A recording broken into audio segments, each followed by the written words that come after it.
Have you heard of Delta Force? The latest and greatest free-to-play tactical FPS was recently released on Steam and mobile, with even console versions rumored to be coming very soon at the time of making this video. So if you're looking to sink your teeth into a new shooter, but not sure if Delta Force is the one for you, then today on Game Rant, we'll provide you with everything you'll need to know. Delta Force, formerly known as Delta Force Hawk Ops, is a modern, team-based tactical shooter by developer Team Jade that marks the return of the iconic series from the late 90s and early 2000s. And since its recent release into early access, it's gained a staggering 100,000 concurrent players, and it still hasn't even reached consoles yet. But let's start off by stating the obvious. Delta Force, being an early access title, is still very much a work in progress. But that's not to say that now isn't the time to jump in. While bugs aren't necessarily uncommon, and there's a few aspects of the game still under construction, the devs are hard at work providing tons of updates and constantly adding to the selection of maps, modes, and more.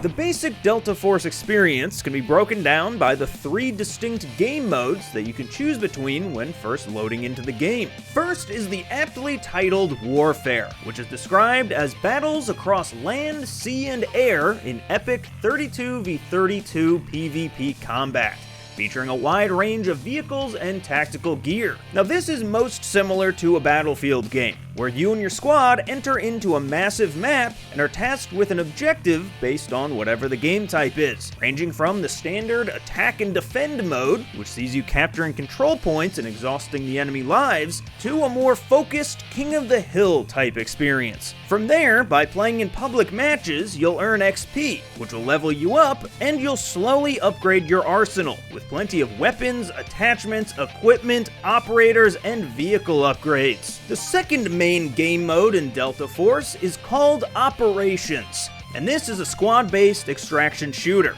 although designed to be a bit more arcadey and fast-paced than others in the genre. And the gameplay loop is relatively simple. You drop in behind enemy lines, collect loot, fight other players, and extract back to base. But the big thing to make note of is that if you die, you lose whatever you have on you. So, just don't die. And it's this high-risk, high-reward gameplay that many players have gotten addicted to. But if you're looking for something a little bit more forgiving, Operations also offers a raid mode, which involves using your stashed loot on PvE missions to complete objectives in a far more controlled setting. The third and final mode in the game is Black Hawk Down, coming sometime in January. And this is a remake of the classic series single-player campaign, based on the 2001 movie Black Hawk Down, taking players through the war-torn streets of Mogadishu, battling around the crash sites that litter the city.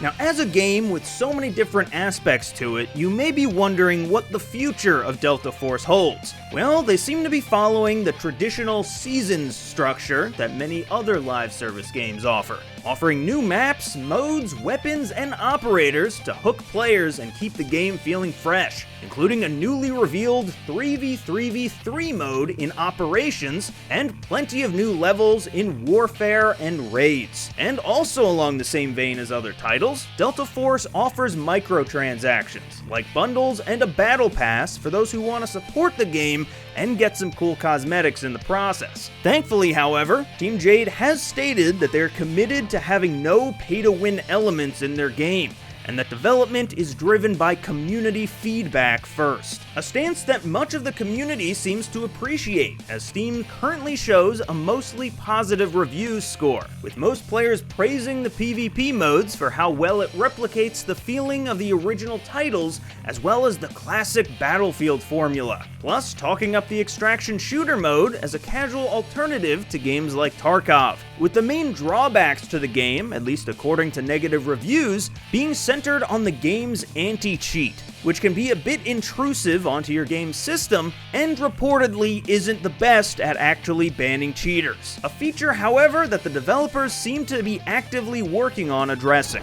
At the time of writing, Delta Force is available in early access on Steam and mobile, with console ports on the way very, very soon. So if any of this sounds good to you and you want to give it a shot, there's no shortage of places to grab it and try it out for yourself. And that'll about do it for me. Thank you so much for watching, and for more deep dives like this, check out GameRant.com.